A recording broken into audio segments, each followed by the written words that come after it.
What's up, guys? My name is MadSquash924. Welcome back to another episode of Knight's Call Part 26, where we are here in France as we have been in France for the last 26 parts. Today we are going to go and investigate this guy since he is glowing and he is one of our people of interest. So I'm excited to go and investigate this individual.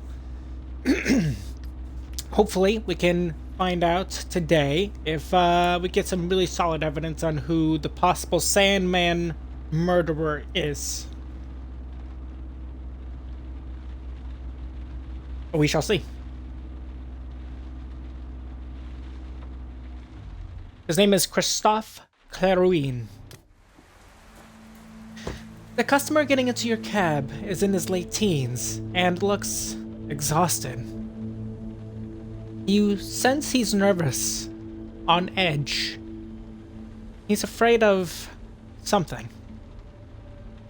The 13th arrondissement, Rue de Trois. He has a slight drawl, an accent from the provinces, maybe Alsace, somewhere in the eastern France anyhow. You start the cab. A lengthy silence ensues. The smell of your passenger is unmistakable.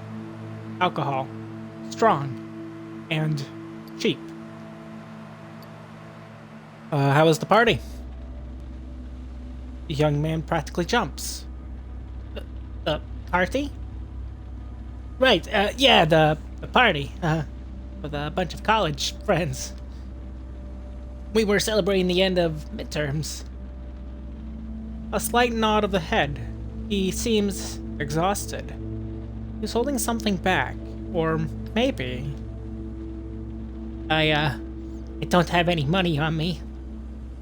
There was a little trouble at the bar. My, wallet got stolen. He clears his throat. Some chick I never met before went through my pockets. I actually thought she was hitting on me. So how are you planning on paying the fare? Don't worry about it. When we get to my friend's place, she'll pay.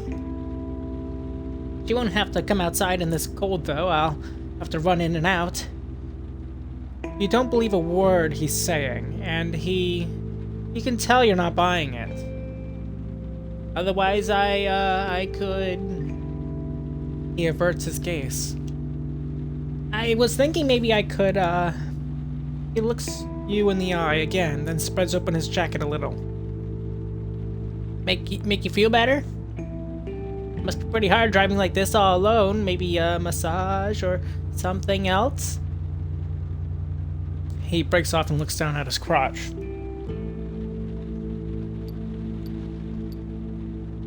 No, stop right there. His face turns bright red. Sorry, You don't have any money at all. He nods his head, no. You sigh.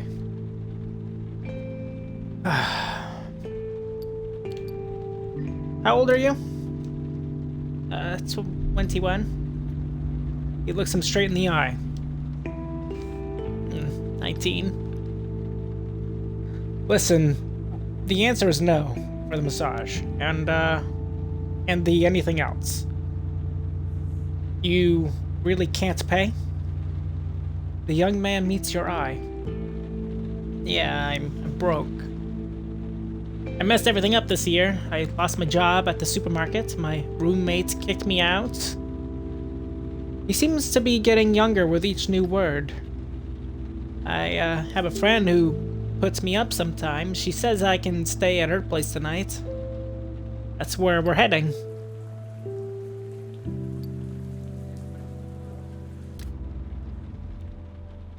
I know someone who can help. I don't need any help. His voice is savage. Sure, I've heard that before. Listen. She has a place where people stay. I just thought I'd drop you off there. Until you get back on your feet. He's watching you in the rearview mirror. Is she the person who helped you? No, not her. But someone like her. You hold his gaze a few seconds longer. There's nothing wrong with accepting help. I lied to you before. I wasn't with friends. I was with a woman. I'm a male escort. I spent the evening with her. She pays me. We don't even have sex. It's platonic. He lowers his eyes. He looks unhappy. I really screwed things up. I don't have a place to sleep. You have nowhere to go. I don't have anyone here, only customers. My parents are old farts, and I couldn't stand living in the vestibule anymore. Have you ever been to vestibule? You shake your head no. Oh, don't bother going. A bunch of old farts. A little smile flits across his face, then disappears. Making fun of vestibule usually cheers me up, but not this time. What do you say? Should I take you there? What kind of person is she?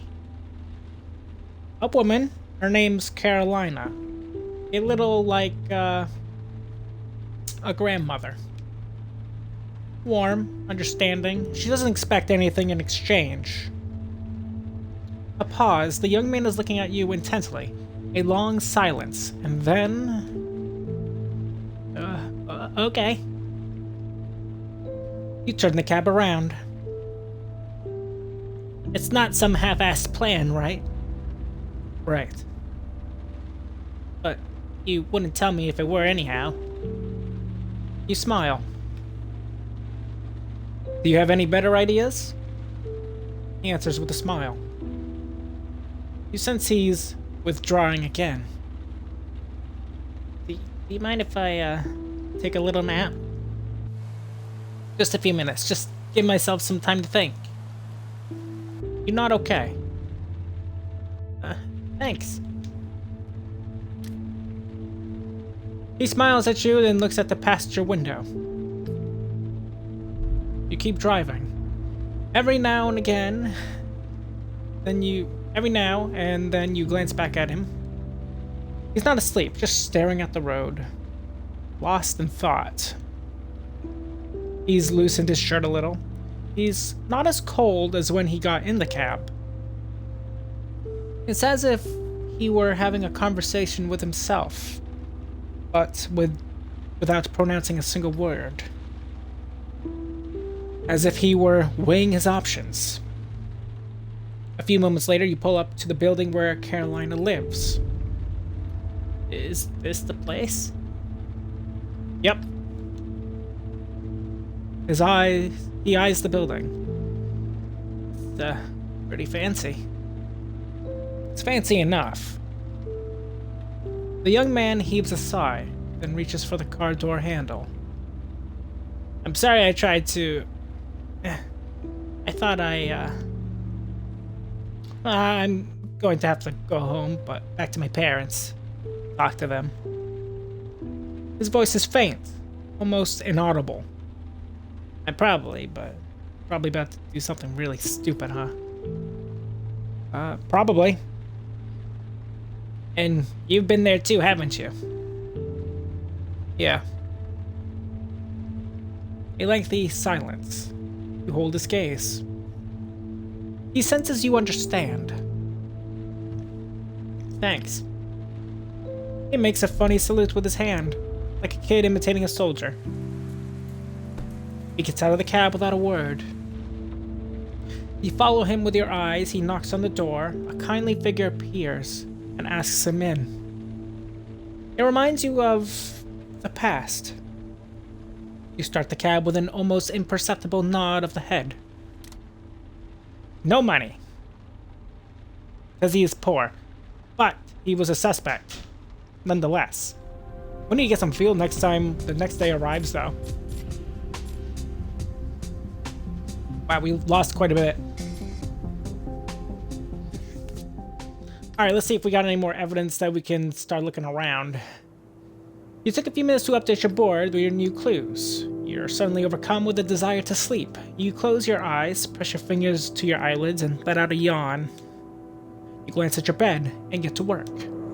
Alright, so this time through we have this one. Alright, let's take a look what we got. This is about victim 4. Alright. This is only for you. This is only for you. Victim 1. This is also only for her. She's an heir to the fortune? Interesting. We have a lot of evidence to look through.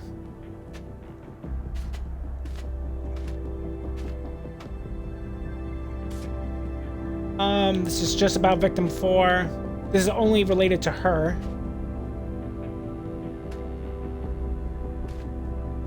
Wow, there's a lot of different evidence, isn't there? The weapon used on you was a World War II gun. That's interesting to note. Why does that lead me to believe it's him? Where would anyone else get a World War II gun? Maybe that one? Geraldine?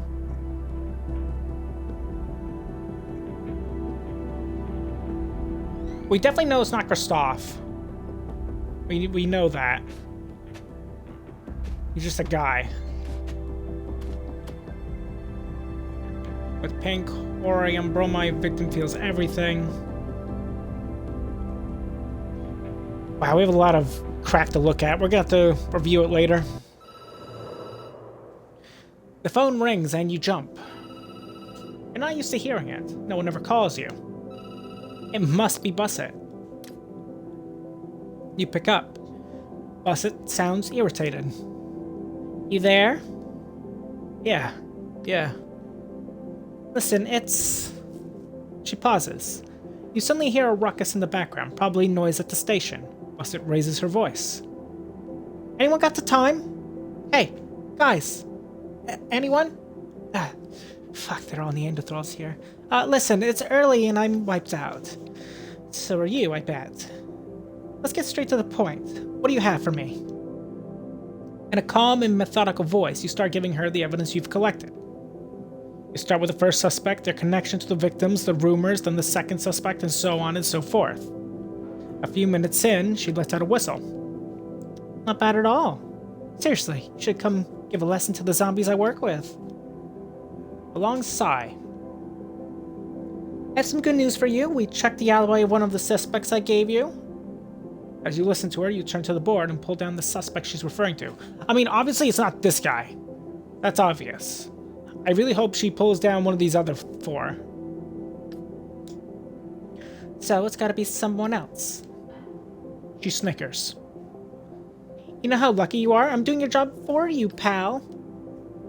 Okay, enough chit-chat. I gotta run. I'll call you in 2-3 days, okay? You understood. Good doggy. I'll call you in 3 days, and you better have what I need to make a proper arrest. The DA has fangs. We are pretty sure he's going to turn into a werewolf at some point. She babbles on for a while.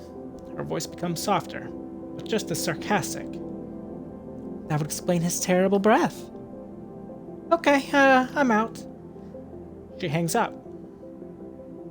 You hold the handset to your ear for a while. You have just one thing in mind. Sleeping. And forgetting it all. Who is it? Yes! That's so helpful. With a heavy hand, you wipe your tired face. I was really hoping it was going to be one of those 4, and not the one all the way on the left. It's obvious it's not the one on the left. It's not even the killer's height. You open the sofa bed and lie down. The events of the day run through your head. The streets, the passengers, their faces, their problems.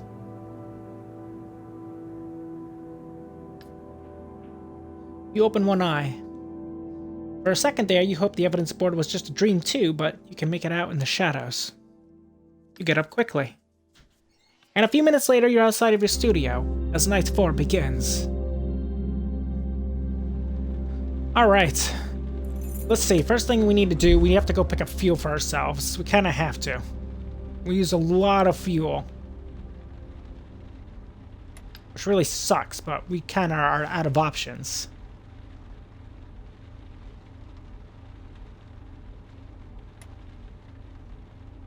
We gotta start making more cash. We're low on cash as well. You pull over and stop at the gas station. Not a soul in sight. The fluorescent lights irritate your eyes and the smell of pee is wafting from the space in between the pumps. It's self-service here. You pay directly at the pump. The mini-mart over there, it must sell newspapers. The person behind the counter must see and hear things. Might be worth asking a couple questions. This place is as shady as ever. Be careful getting out of the cab. Alright, let's fuel up.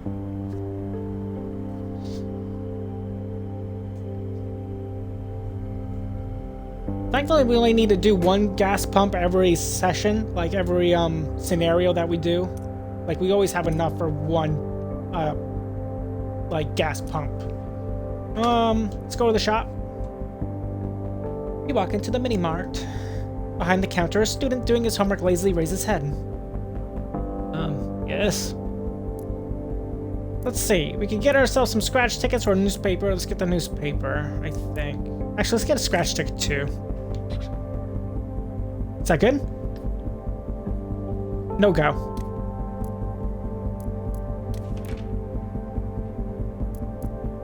Alright, we picked up that. I'm not even gonna bother talking to the clerk, because every time we've talked to the clerk, he actually never has anything to say. The cold welcomes you outside and quickly make you forget the clerk's unpleasant tone. Alright, let's go back in the cab. You get into your taxi and drive away. Alright, do we have any suspects that are around us? No. Okay.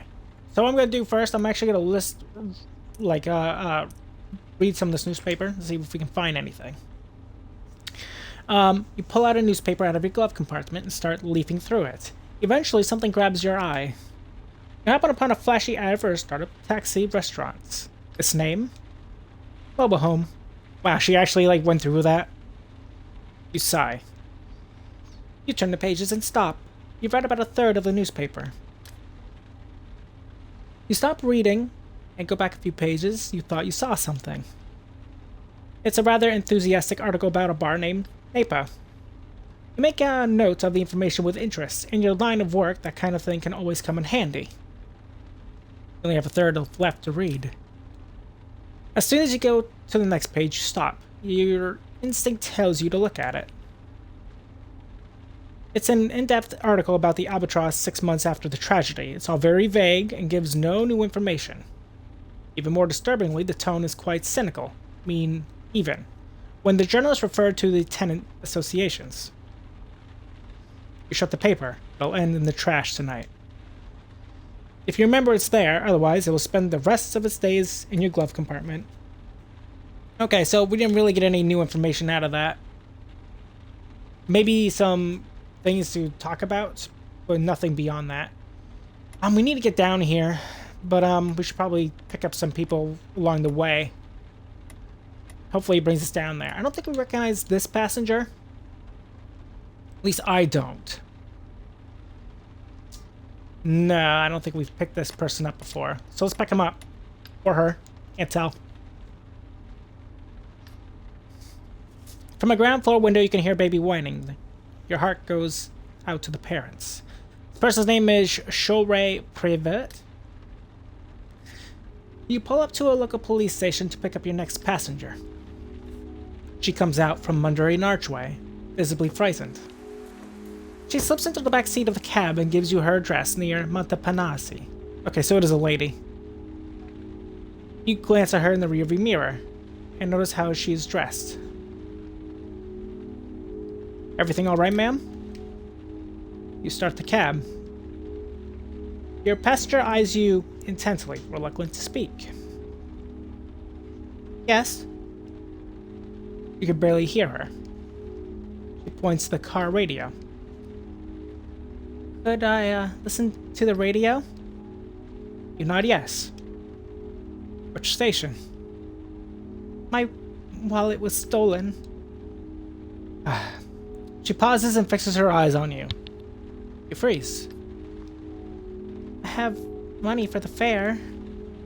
Okay. The passenger senses your surprise. I just wanted to tell you I could pay. She looks down. What kind of music? Excuse me? The radio, what kind of music should I put on? I kind of want to listen to the news.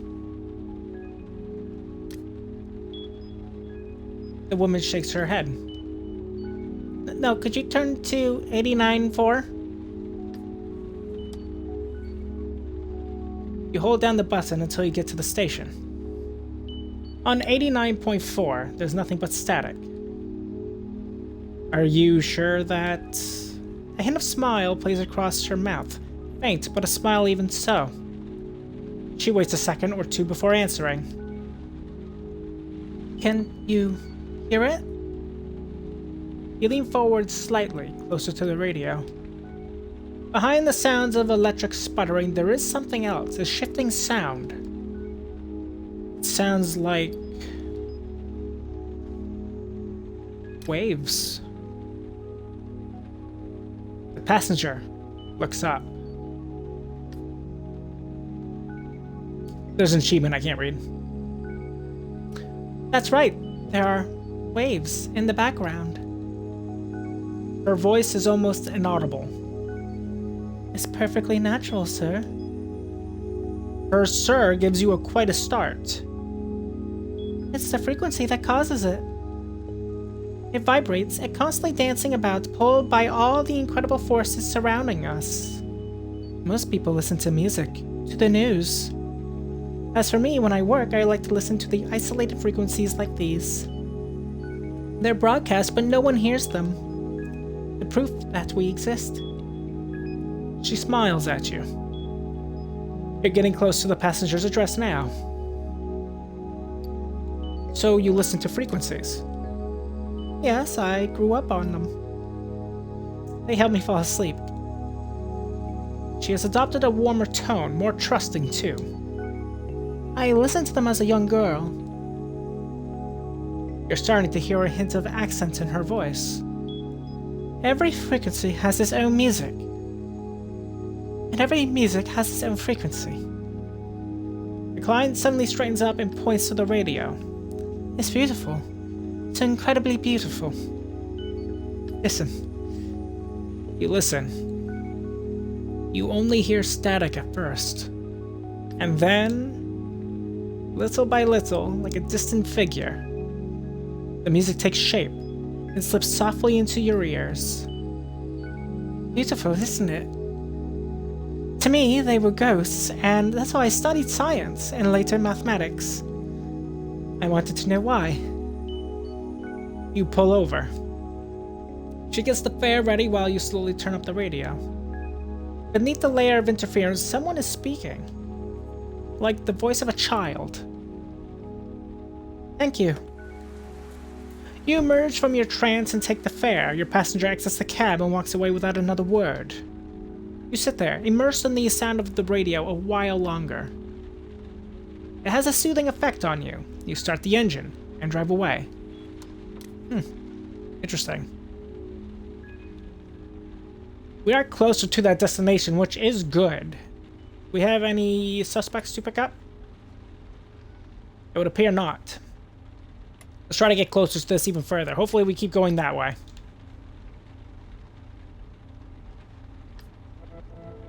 You slow down a bit. You've just been hit with a migraine. You crack your window. Icy Parisian air fills the cab. You need to rest. You need coffee. You need to close your eyes. Just a minute. One tiny minute. You don't need to sleep. You raise your head and see yourself sitting in the back seat.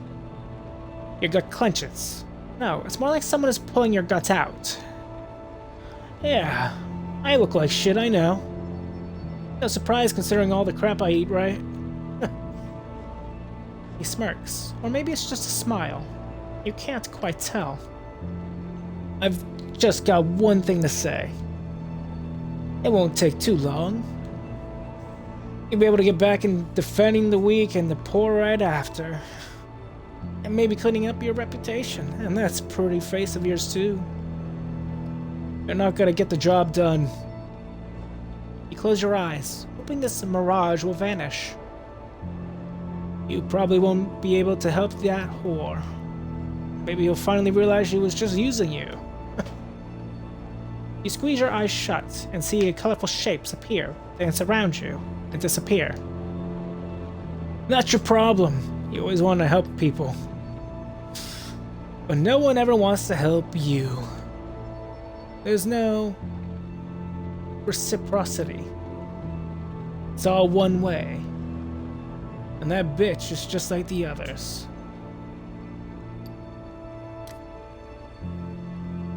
He ignores you. He raises his voice, not paying the least bit of attention. She treats you like shit. She's threatening you. She's ready to drop you to avoid losing face. I don't get you. They already locked you up once. You want to go back in? I had no choice. His laughter sends chills down your spine. There's something vulgar about it. Seriously, man? You had no choice? Whatever. Run, man. Take your taxi and run. My humble advice. But who am I to give advice anyway? You always have a choice. Always. Not me. Not them. You feel his gaze bear down on you. I don't know what to tell you passengers, okay? Get the fuck out. He shrugs. You're a piece of shit and you know it. Making deals with traitors, sucking dick so you won't end up in jail. Man, you're the victim here. Be a victim. Use victimhood to your advantage. Doesn't happen every day. That other time, you weren't the victim. He flashes his teeth in the rearview mirror. Killing your own brother. Now that's something. He bugs his eyes out, mocking surprise or horror. Pretty hardcore. Shut it. You suddenly feel nauseous. Let me tell you what your problem is, okay? You thought you actually had a chance in life. Your gut is burning, like its contents are ready to spew all over the windshield. Like your good grades in school, your faggoty little books, as if 3 months you spent in college might actually change anything. But you're nothing. According to the people of this country, you don't count. You throw up a little in your mouth. The bile stings your throat. According to the people you protect and drive all over Panama, you don't count. You double over the steering wheel. Your stomach burns, but nothing is coming up. You glance behind you and realize you're alone in the cab. It's just you. You wipe the sweat from your forehead and start driving again. The smell of the motor reassures you, calms you down. Well, that's just great. We also went further from where we need to go. That's not good at all. But that is a good spot for us to end today's episode of Night's Call. Hope you guys all enjoyed. If you guys have, make sure you guys leave a like, leave a comment. Tell me what you think of today's episode, of course. And if you're new to my channel or have been watching me for a little while and you haven't done so, feel free to subscribe to me, MadSquash924, and don't forget to ring the bell to get notified of my latest videos. On the next episode, we gotta pick up more people, see what they have to say about other things. I'm gonna try to get to this location, ideally, like, naturally, so we don't have to spend a lot of fuel to actually go there, because I'd rather not do that. And then, we'll see what happens. Bye-bye.